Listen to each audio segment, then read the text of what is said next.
Yes, maswera semhuri yeZimbabwe. Welcome to Zim Trends. Aiwaka, panapa tinokupai quality world class standard. Visuals yedu aya ane world class standard. At the same time, now dziri fresh munodzinzwa ipo panapa. This is the channel where the news comes straight, right? Yeah, saka nyaya ndinayo nhasi inyaya inonzwisa dzidzi zvikuru. Kana une hama yako yakabva muHarare ichienda kuZambia nezuro manheru, aiwaka chitomboifonera uibvunza kuti vakasvika zvakanaka here, because kutaura kwandiri kuita kudai so trip trans bhazi rakabva kuHarare richienda kuZambia rakabvira rese zvokuti hapana kana chinhu chakabuda, mabhegi zvese zvakatsvera imomo. But fortunate enough vanhu vakakwanisa kuidentify kuti no, mune smoke irimo ndobva wabuda. But pavangoti vachibuda bhazi robva rabaka rese, zvinorwadza hama dzadiwa. Vanhu varasikirwa nemabvudzi avo, mari dzavaida kunohodhesa kuZambia, zvese zvatsakatikira imomo, right? Saka pafonerwa fire brigade vanonokokuuya pasini, munongovaziva maitira vanoita,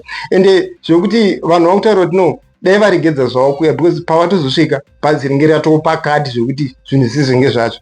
Vamwe vataririwo ndo vari kuti aiwaka ko vange vachiuya nemota isina mvura, ko vazivenga vada kutanga vachera chibhorani here kuti vazodzima bhazi ringe richibvira. Aiwa, mafungiro wavo vari kuita. Saka with me here is a video iri riri kuratidza bhazi iri richitotsva panguva yazvinhu zvitoitika. It's unfortunate brightness inge yakadzima sezvo anga ari manheru. Saka I would love you to watch this video, but please don't forget to subscribe and like to watch Zim Trend so that we continue giving you more updates kuti zvakazofamba sei, vanhu vakazokomba nzetwe here zvinhu zvavo zvezvacho. Aiwa, watch this.